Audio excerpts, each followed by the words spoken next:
Voilà, me dit que les gens ne veulent pas aller dans la présence de Dieu. Il va plus loin et dit que les gens ont peur de la présence de Dieu. Mais la raison pour laquelle les gens ont peur de la présence de Dieu, c'est parce qu'ils n'ont pas confiance en Dieu. Ils n'ont pas confiance en Dieu. Quelqu'un qui pose sa confiance en Dieu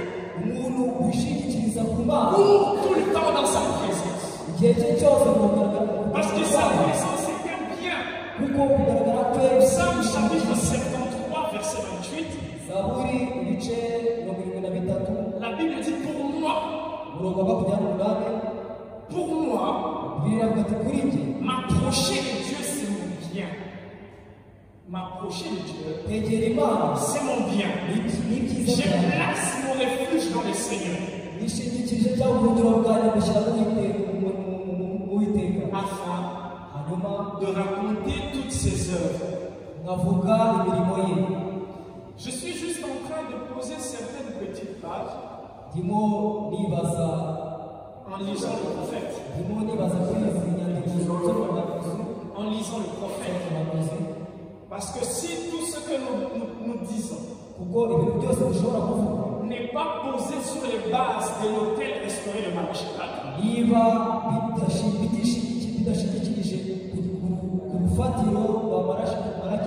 nous serons en train de perdre le temps. Je les voyais du 14 juin 1964, paragraphe 312. Voilà, me dit paragraphe 312. Il arrivera au dernier jour. Dieu dit, voyez-vous, nous y sommes. De même que la lumière du soleil transforme la sémence de gloire en gloire, nous aussi nous sommes devenus, nous devenons de plus en plus semblables à lui. Alors que nous vivons dans sa présence. La seule manière, nous avons grandi à l'école de dimanche, on chantait comme je crois que juste aujourd'hui on chante la même chose. Mais la seule manière de nous ressembler, c'est d'être dans sa présence. Ainsi sa nature à lui peut affecter notre nature pour que notre nature nous ressemble de plus en plus. Pour que quand je serai en train de marcher, on dise que je marche comme Jésus. Pierre a longtemps été dans la présence de Jésus. Même quand il disait qu'il ne connaissait pas Jésus, on lui disait même ta manière de dire que tu ne le connais pas. Ça le ressemble. Et quand on reste dans la présence de Dieu, sa nature nous affecte. Sa nature nous impacte. La nôtre disparaît. Et sa nature est implantée. Alléluia. Plus nous restons dans sa présence, plus nous le ressemblons. Plus les herbes restent accrochées à la présence du soleil, plus elles sont dans la bonne santé. Alléluia. Plus nous restons, plus nous le ressemblons. En devenant conforme à son image bénie, alors que nous marchons avec lui. La présence de Dieu est la seule chose nécessaire ces temps-ci. Comme on a dit, pas de credo, pas de doctrine, pas de pensée humaine. Rien que la présence de Dieu. La présence de Dieu est la source de toute connaissance. La présence de Dieu est la source de toute force. La présence de Dieu est la source de toute onction. La présence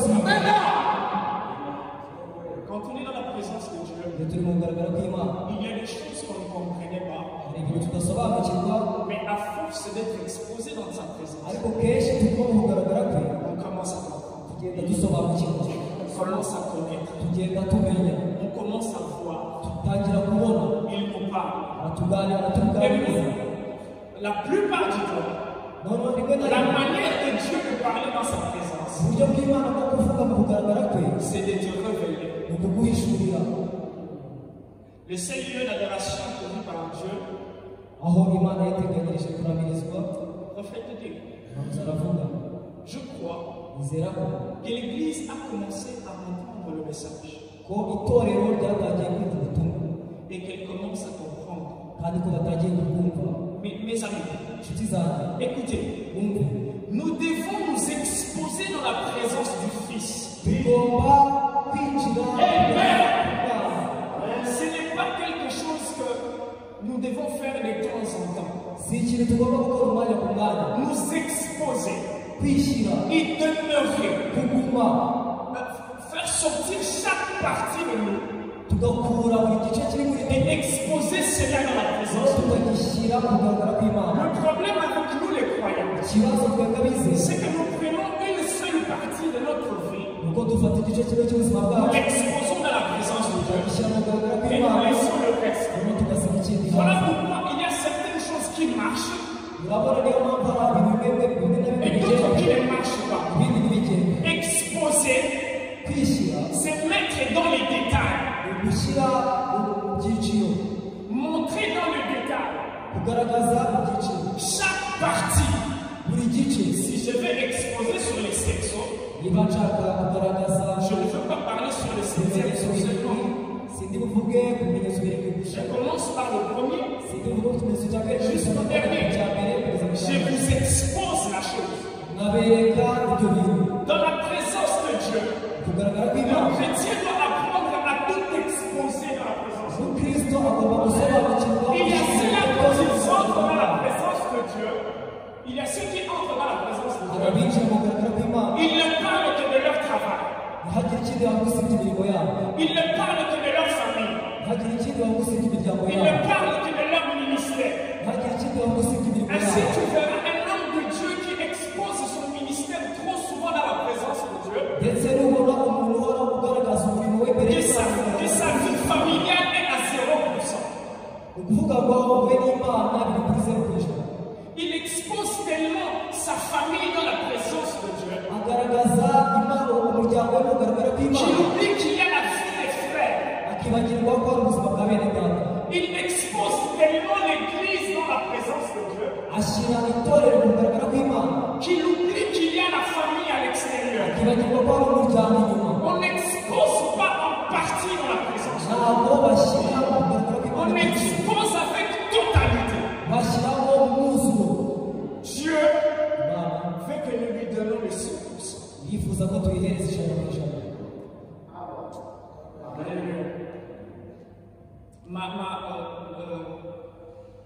Mon objectif, c'est que nous puissions comprendre qu'il est important que nous allions dans la présence de Dieu. Notre foi n'est pas mûre. Notre foi n'est pas mûre. Nous avons une foi là qui vient, on vient juste de mettre dans la tête. Mais quand on entre dans la présence de Dieu, quand on s'expose dans la présence de Dieu, cette foi doit grandir. Il y a des gens qui n'ont qu'une foi qu'ils prennent d'ici. Après ici, c'est fini. Lui, sa foi, elle est forte quand on lui dit, si tu n'as pas assez de foi, accroche-toi à la foi du pasteur. Mais là-bas, à l'extérieur, il n'a pas les capacités de faire face. Parce qu'il n'entre pas dans la présence de Dieu afin de faire mûrir sa foi. Je vais vous dire une chose. Les témoignages des gens ne nous donnent pas la foi. Oh, moi, mon père, il a réussi mon gars. À lui, tout fini. Ça ne te donne pas la foi. Ça stimule ta foi. Ça te fait juste comprendre que tu as une foi. Parce que c'est un témoignage de quelqu'un d'autre. Lui, ce qu'il te témoigne, il a reçu ça de la présence de Dieu. Toi, tu n'es jamais dans la présence de Dieu. Ce ne sera qu'une connaissance, qu'une foi basée sur une connaissance intellectuelle. Et dans la présence de Dieu, s'il y a une chose dont on prend de la présence de Dieu, c'est la foi ferme. Une foi ferme. On aura beau vous prêcher. On aura beau vous prêcher. Guérir les malades ici. Donc vous n'allez pas dans la présence de Dieu seul. Vous ne saurez jamais comment faire face à la terre. Moïse, quand il est né, sa mère lui a prêché la présence et la foi. Moïse, tu es appelé pour sauver les peuples d'Israël. Tu as été appelé pour nous faire sortir de la souffrance. Et Moïse disait Amen, Amen, Amen. Moïse grandissait sur la foi de ce que lui disait sa mère. Et à cause de cela, à cause de cette foi qu'il a eue, mais qu'il n'a pas tiré de la présence de Dieu, il a commencé à sauver le peuple d'Israël de la mauvaise manière.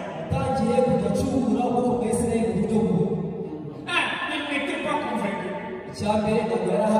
Il n'était pas équipé. Il n'avait jamais rencontré la personne qui lui avait envoyé. À cause de ce que lui disait sa mère, Moïse a tué au lieu de sauver de la bonne manière. Tout ce que nous ferons, nous basons sur ce qu'on nous a raconté. Il y aura un moment où nous allons nous retrouver devant un obstacle qu'on ne saura pas faire descendre. Les dieux de ma mère, ce n'est pas mon Dieu. Le Dieu de mon père, ce n'est pas mon Dieu. Le Dieu de mon expérience dans sa présence, c'est lui-là mon Dieu. Aussi longtemps que Moïse n'était pas allé lui-même dans la présence de Dieu, il ne pouvait pas sauver le peuple d'Israël. Il était basé sur ce que sa mère lui racontait. Quoique ce que sa mère lui disait était vrai. Tout ce qu'on nous prêche, c'est vrai.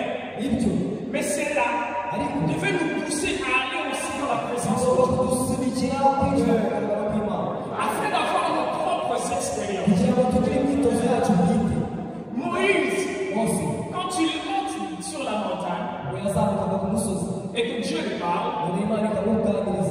Dieu le trouve vain. Une chose dans la présence de Dieu, tout ce que nous sommes appelés à faire sur la terre, Dieu nous équipe. Amen. Et le Seigneur ne peut pas t'équiper parce que tout simplement tu viens à l'église tous les mercredis.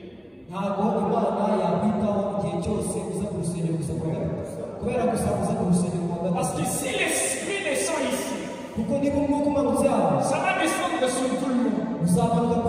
Et ça sera une onction de tout le monde. Ça sera une présence de tout le monde. Mais qu'en est-il de ta propre présence ou de la présence que Dieu te donne à toi seul? Un homme qui ne demeure pas dans la présence de Dieu est un homme fébrile. Tu tombes et retombes à chaque fois parce que tu ne restes pas dans la présence de Dieu. Tu détestes le frère, c'est parce que tu n'as pas la présence de Dieu. Tu pars en mal de l'église, c'est parce que tu n'as pas eu un moment dans la présence de Dieu. Tes enfants souffrent parce que tu n'es pas dans la présence de Dieu. La présence de Dieu n'est pas ici seulement. Si ce n'est qu'un bâtiment où nous venons juste nous réunir, mais chaque croyant devrait construire un hôtel dans sa vie. Beaucoup de familles ont pris l'hôtel de la prière en famille. Beaucoup de chrétiens n'ont même pas des hôtels de leur propre prière. Je parle de la prière en famille. Mon frère, je vis seul. Où est-ce que je veux faire mon prière en famille? Mon frère, tu as un corps. Tu as un esprit. Tu as une âme. Ça fait quoi? Là où deux ou trois sont réunis en mon nom, je serai là. Les trucs de là où deux ou trois, ce n'est pas seulement ici. Prends ton âme, prends ton corps, prends ton esprit, mets-les en accord, ça fait trois personnes. Ainsi, la quatrième personne viendra. Qui est le Seigneur? Alléluia. Quelqu'un qui n'a pas la présence personnelle de Dieu est fébrile. Par contre, quelqu'un qui sort de la présence de Dieu reflète la présence de Dieu. Toi, depuis que tu es chrétien, on ne t'a jamais regardé. Mais qu'on te dise, tu étais où pendant ce projet? On ne t'a jamais trouvé différent. Tu ne pries, tu ne reflètes aucune présence. D'ailleurs, quand on fait s'approcher de toi, on a toujours tendance à fuir parce que les ondes que tu fais échapper sont des ondes négatives. Quelqu'un qui reste dans la présence de Dieu, il est affecté par Dieu. Chaque partie de son corps est affectée par Dieu. Alors lui aussi affecte l'extérieur. Moïse, en descendant de la montagne, le peuple d'Israël ne pouvait pas le regarder en face. La Bible dit dans Exode qu'il a dit se ouvrir la face. Le monde qui ne vient pas de la présence de Dieu, en te voyant, doivent se poser des questions. Celui qui vient de la présence de Dieu, le monde extérieur atteste qu'il vient de la présence de Dieu.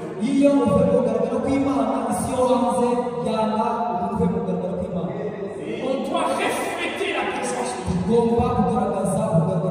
Quand la Bible est en train de déclarer que la nature a tenté avec un ardent désir de voir la manifestation des enfants de Dieu, quand la Bible déclare que la nature attend de voir la manifestation des enfants de Dieu, c'est parce que les enfants de Dieu aujourd'hui ne reflètent plus la même présence que la présence qu'Adam reflétait avant. Adam était tellement dans la présence de Dieu que la nature le reconnaissait. Mais depuis qu'Adam a quitté la présence de Dieu, la nature s'est arrêtée. La nature évolue. Parce que c'est lui qui était en train d'affecter l'évolution de la nature avait quitté la présence qui lui donnait la force de donner l'évolution à la nature. Certaines parties de ta vie sont à l'arrêt.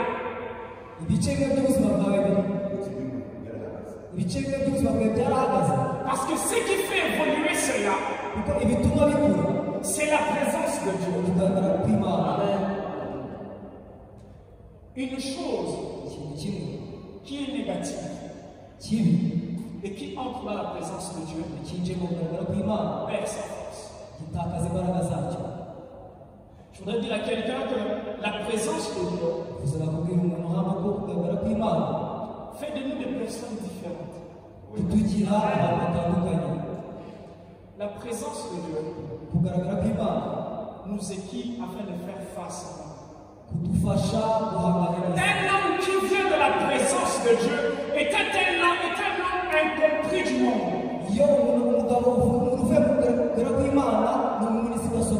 C'est quelqu'un qui dit des choses que le monde ne comprend pas. Il a des projets que le monde ne comprend pas. Il a des plans que personne ne comprend. Moïse, quand il descend de la montagne, tout le monde le connaissait. C'est le fuyard de l'Égypte.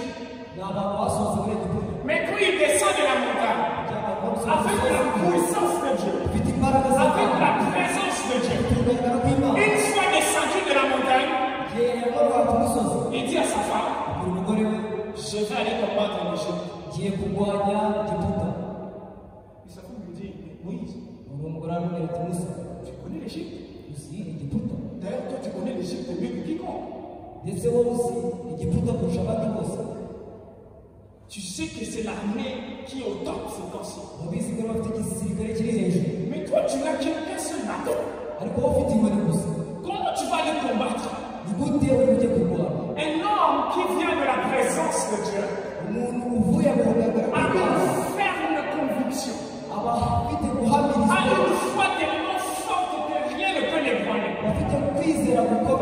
Quand tu sors de la présence de Dieu, tout ce qui te troublait avant perd la force. Amen. Perd la force. C'est comme ça qu'un jour, tu vas dormir, tu as pris la nuit, tu te réveilles, tu dis Seigneur. Bon, mais là, ça fait 3 ans que je suis en train de te dire que j'ai besoin d'une voiture. Écoutez, un homme qui vient de la présence de Dieu, ses paroles sont les paroles de Dieu. Dans la présence de Dieu, les sensations n'ont pas de force. Mais c'est la parole qui donne la force. Est-ce que j'ai parlé à quelqu'un? On peut entrer dans la présence de Dieu ici. On va prier, la prédication va être forte. Les gens vont commencer à trembler ici. Les gens vont commencer à trembler et tomber. C'est rien. D'autres vont dire, quand nous étions à l'église, j'ai senti mon corps c'était chaud. C'est rien. J'ai senti comme un froid passer dans mon corps. J'en ai même la chair de poule. Ça ne change rien. Mais dans la présence de Dieu, ce qui donne la force et la foi, c'est ce que Dieu te dit. Alléluia. Ce soir, je voudrais juste vous dire, un homme qui demeure à l'abri du Très-Haut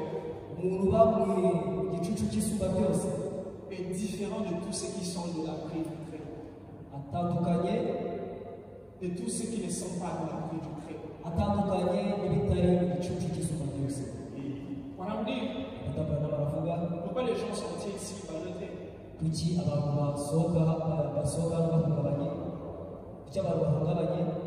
Mais l'homme qui est ici se tient dans la consécration et dit Seigneur, je veux vivre près de toi. Je suis le diacre de l'église ou quelque chose d'autre. Je parle 137. L'église ou quelque chose, le diacre de l'église ou quelque chose. Je vais être un bon à je vais être bon avec mon voisin. Donc le fait d'être bon avec le voisin aussi dépend du fait que tu restes dans la présence de Dieu. Tu n'es pas bon avec les amis ou les frères de l'église, c'est parce que tu ne demeures pas dans la présence de Dieu. Je vais essayer de faire mon mieux, Seigneur. C'est lui qui vit dans la présence de Dieu. On a dit sa lumière s'éteint rarement. Sa lumière s'éteint rarement. Il est difficile que sa lumière s'éteigne. Souvent dans les dénominations, tu entendras quelqu'un dire « Oh, toi, on t'a volé ton étoile. » Comment quelqu'un qui reste dans la présence de Dieu, on lui volerait sa lumière? Impossible. La lumière de quelqu'un qui reste dans la présence de Dieu s'éteint rarement. Ainsi, quelqu'un qui demeure dans la présence de Dieu brille dans tous les domaines. Il brille dans tout ce qu'il fait. Parce qu'il vient de la présence de Dieu avant de faire ce qu'il fait. Sa lumière ne peut pas s'éteindre. Il est bon dans tous les domaines qu'il touche. Tout ce qu'il touche réussit. La présence de l'Éternel accompagne ce qu'il fait. Parce que sa lumière ne s'éteint jamais. Je voudrais annoncer à quelqu'un, si tu restes à l'abri du Très-Haut, ta lumière ne baissera jamais. Parce que la source de ta lumière, ce n'est pas une lumière naturelle. Alléluia.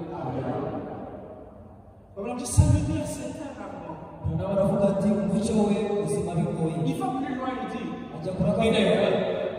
On doit se servir de lui pour allumer les autres.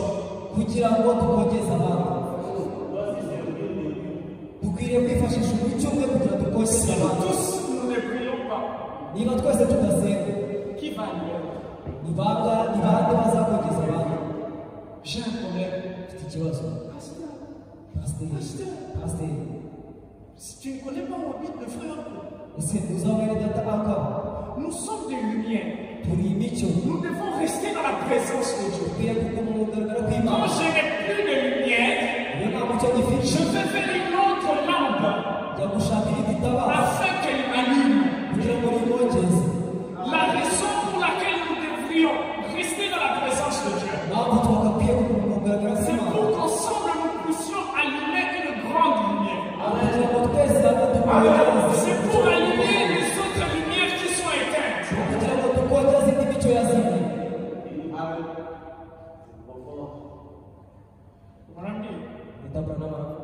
Mais l'homme qui s'avance plus loin et entre dans la présence de Dieu se trouve alors à l'abri du monde. Le voile retombant autour de lui. Il se tient sous l'endroit où les ailes de chérubins se rencontrent.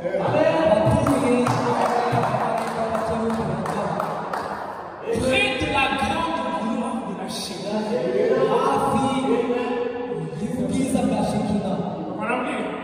Et l'homme qui vit dans la présence de Dieu, sous les voiles dans la gloire de la Shekinah, peu importe si les tempêtes font rage, qu'il y ait des nuages, que la lune et les étoiles ne brûlent pas, lorsque les chandeliers s'éteignent, cela n'a pas d'importance. Il vit dans la gloire de la Shekinah de Dieu.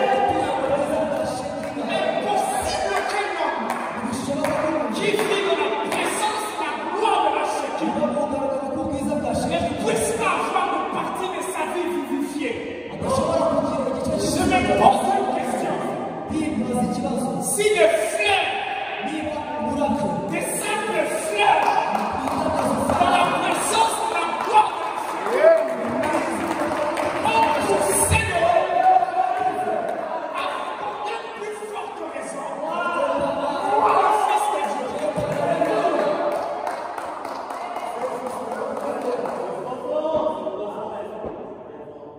Il n'y a rien qui tient dans la gloire de Dieu. Il n'y a rien qui peut tenir ferme dans la gloire de Dieu. Dans la gloire de la Shekinah, descend dans un endroit, rien d'autre ne doit servir. Seule la gloire. Alléluia. On a cru, on n'a pas cru. Des fleurs. Des fleurs qui poussent dans la gloire de la Shekinah. À combien plus forte raison, moi. Bien-aimé, tout ce que tu apportes dans la présence de Dieu, qui ne vivait pas, commence à vivre. C'est que quand ton enfant est malade, tu cours à l'hôpital. Moi, l'enfant, cherche la gloire de la Shekinah. Dépose-le là-bas.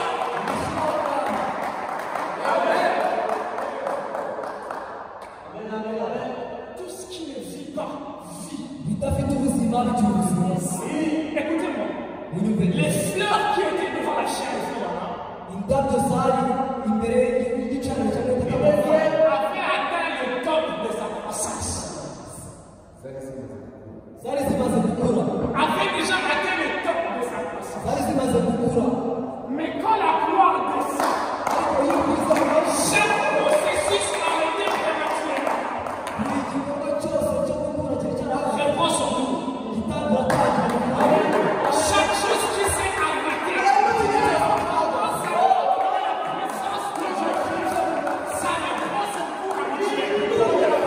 La forme de la perte de sang, elle n'était pas née avec les sangs blancs. Sa vie, elle s'était arrêtée à un moment donné. Et pendant 12 ans, elle souffrait. Et quand il s'est retrouvé dans la présence de la gloire de la Shekinah, ça s'est directement arrêté.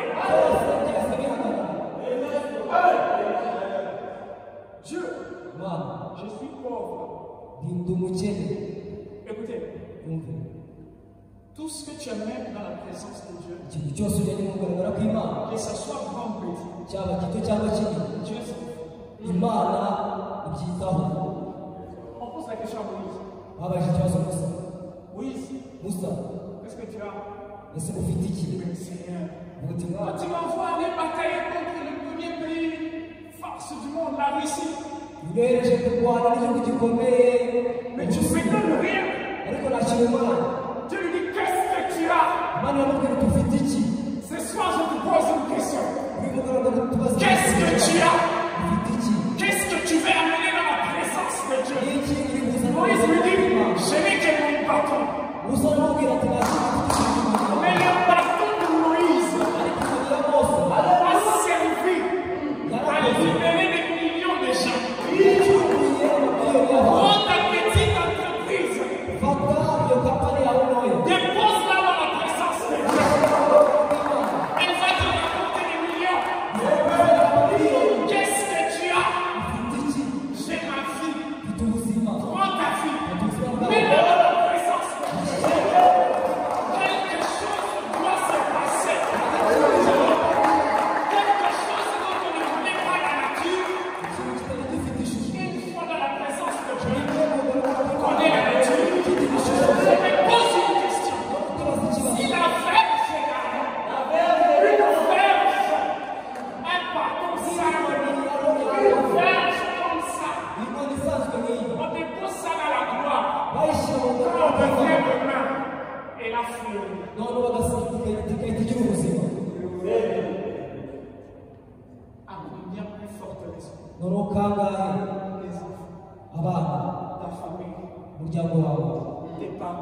ababyeyi bawe tu peux ne pas connaître la chose qu'il y a dans tes enfants. ushobora kutazi ibiri ku bana bawe Prends ça, bifate mets dans la présence de Dieu. gishyire mu kugaragara kw'Imana. Non seulement on a su de quelle nature était la verge là, ntabwo twita ku nkoni ya Aroni yari imeze, mais cela a porté le fruit. ariko yeze imbuto. Une verge. Inkoni, Une verge. inkoni Qu'est-ce que tu as? ufite iki? Prends ce que tu as. ibyo ufite Va dans le lieu très saint. bijyane ahera ahera. Écoutez, je vais finir. narangije. Une chose, ikintu nous n'avançons pas ntabwo dutera imbere parce que nous sommes déconnectés au ciel. kuko twitandukanyije n'ijuru. Ce que nous faisons ibyo dukora ne réussit pas ntabwo bitera imbere parce que nous sommes déconnectés au ciel. kuko twitandukanyije n'ijuru, Pourtant, nous n'avons pas été faits pour être déconnectés au ciel. kandi tutararemewe kugira ngo twitandukanye n'ijuru. Notre zone de vie, c'est la gloire de Dieu. ubuzima bwacu ni ubwiza bw'Imana. Au nom de la présence de Dieu, on meurt. twinjira mu kugaragara kw'Imana tugapfa. Nous avons été faits pour être connectés au ciel. twaremewe kwihuza n'ijuru.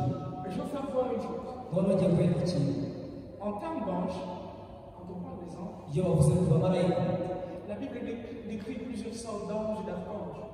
Bibiliya ivuga ku bamarayika benshi batandukanye. On parle également des chérubins. ivuga ku bakerubi, Mais la Bible est en train de décrire certains anges qui sont proches du trône de Dieu. ariko Bibiliya ivuga ko hari abamarayika batuye hafi y'intebe y'Imana. Les détails qu'il y a là-bas, doreho ibiri aho ngaho, ces anges ont chacun trois paires d'ailes. Ils ont trois paires d'ailes. buri bamarayika bafite amababa atandatu. Deux ailes babiri pour couvrir leurs pieds yo gutwikira ibirenge byabo afin de montrer leur révérence à Dieu, kugira ngo afin de montrer leur respect. kugira ngo bereke Imana icyubahiro. Ils ont deux paires d'ailes bakagira andi mababi inyuma pour voler et aller partout où Dieu les envoie. kugira ngo baguruke bajye aho Imana hose batuye. Il a la dernière paire d'ailes bakagira andi mababa qui couvre les yeux de ces chérubins. ahisha amaso yabo. Et puis, noneho je me pose une question. nibaza ikibazo, Si les anges qui sont si hauts niba abamarayika bari hejuru ne sont pas permis de regarder Dieu, batemerewe kureba Imana, qui va regarder Dieu? ninde wareba Imana? Or, kandi il est impossible bishoboka d'être dans la présence de Dieu wajya mu kugaragara et kw'Imana de ne pas le regarder. ntubone Imana. C'est quand on le regarde igihe tuyireba que ce qui sort de ses yeux nous impacte. ibisohoka mu maso ye bikatukongeza. Mais Jésus, il vient sur la terre. ngo Yesu aza ku isi, Il dit dans Matthieu chapitre 18, il dit au verset 10, gardez-vous de mépriser un seul de ces petits. aravuga ati muri Matayo 18, 10. 18:10, Gardez-vous de mépriser un seul de ces petits. ati ntimugirire nabi abana bato, Car je vous dis, kuko mbabwiye leurs anges ati abamarayika babo et les cieux voient continuellement la face de l'Éternel. babona barebana n'Imana. Qui font ces anges? abo bamarayika ni bande? Frère, bene data, quand nous avons quitté le ciel, twavaga mu ijuru, nos anges à nous abamarayika bacu sont les seuls permis de rester en train de regarder continuellement la face de Dieu. nibo bagumye bareba gusa, barebana n'Imana maso ku maso. Mais nos anges, ils ne peuvent pas quitter leur place. birashobora kuba mu mwanya wabo. La raison pour laquelle on souffre ici, impamvu tubabazwa hano, écoutez-moi, munyumve neza, la puissance de Dieu imbaraga z'Imana est une question de connexion. ni ikibazo cyo kwihuza. Nos anges qui sont devant l'Éternel abamarayika bashobora imbere y'Uwiteka contemplent constamment. barebana n'Imana, Frère Malabé, batagana que n'abafite nous sommes influencés par ces anges qui sont ici. ko tukongerezwa n'abo bamarayika bari mu ijuru. Le problème avec le croyant, ariko ikibazo cy'abizera il quitte la présence de Dieu sur la terre. bava mu kugaragara kw'Imana ku isi, Or, kandi plus tu restes dans la présence de Dieu,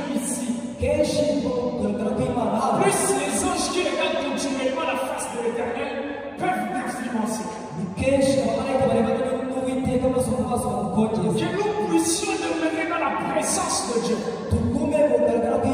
pour recevoir les choses qui sortent directement du trône de Dieu. Quand les anges qui regardent continuellement la face de l'Éternel reçoivent quelque chose pour nous, et qui veulent se tourner pour nous aider, on est absent. Alors on souffre sur ce soir, j'aimerais juste te rappeler que la puissance de l'Éternel est très importante. La puissance de l'Éternel est importante. Une chose qui n'avait pas de vie trouve vie là-bas. Un problème qui a été là pendant toute la vie sacrée. Les questions trouvent dans la présence de Dieu, il n'y a pas de secret. Ainsi, quelqu'un qui demeure dans la présence de Dieu connaît l'avenir. Car dans la présence de Dieu, on est avec celui qui le tient. Amen. On est avec celui qui le tient. Que le Seigneur vous bénisse.